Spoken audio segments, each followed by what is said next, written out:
Let me recognize the gentleman from New York, Mr. Suozzi, to strike the last word. Thank you, Mr. Chairman. I want to first start by thanking you. You really have carried this on your back, and we appreciate it. You know, Democrats have always been known as the party of working people, and we heard Mr. Smith, and we've heard other Republicans recently saying that, you know, that they want to try and establish their position as the party of working people. And this is it. This is the issue. This is a clear defining moment of whether you're with working Americans.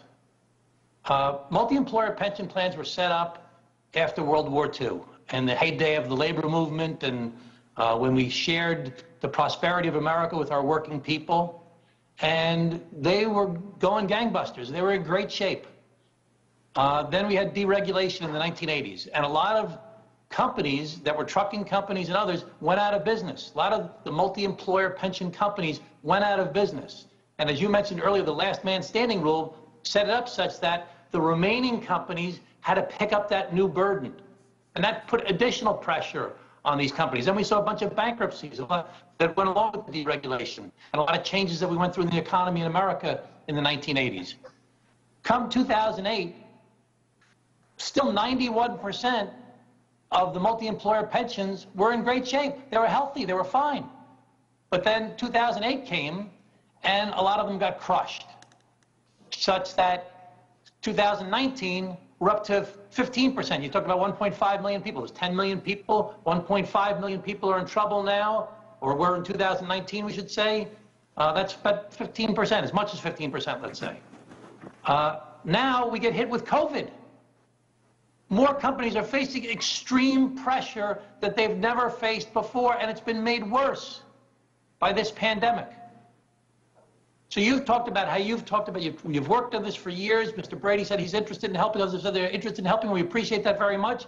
But now we got to do it, because what will happen is it will come like a house of cards, because the percentage of those that are in trouble will drag the whole thing down because of the last man standing rule. And it'll pull them all down in the process. And who gets hurt? The men and women who for years played by the rules, worked every day, gave up their raises because they did pension contributions. Mr. Rice talked about the risk levels. Multi-employer pension plans are historically less risky. You don't hear about the single-employer pension plans as much because they're out of business. They're gone. Nobody got their pensions. They're gone. They're out of business. When they go bankrupt, it's over.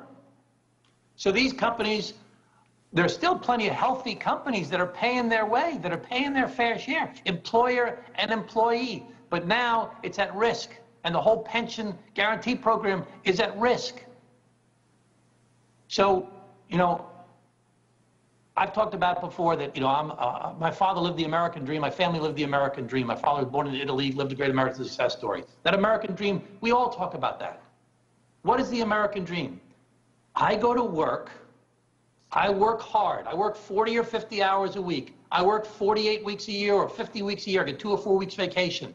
And in return, I make enough money. That money, I get a place to live, I educate my kids, I have health insurance, and I retire one day without being scared.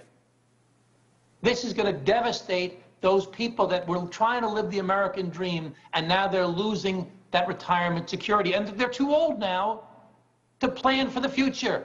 Because if this gets wiped out, they can't do it plan B. It's too late now for them. So this is when we've got to step in, because it's been made worse by the pandemic. We've got to step in and we have to help them. And it's an expensive program.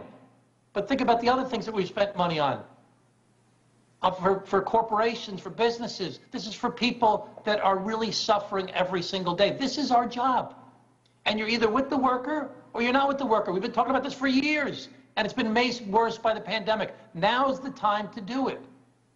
Now is the time to deliver for these people that are looking to us.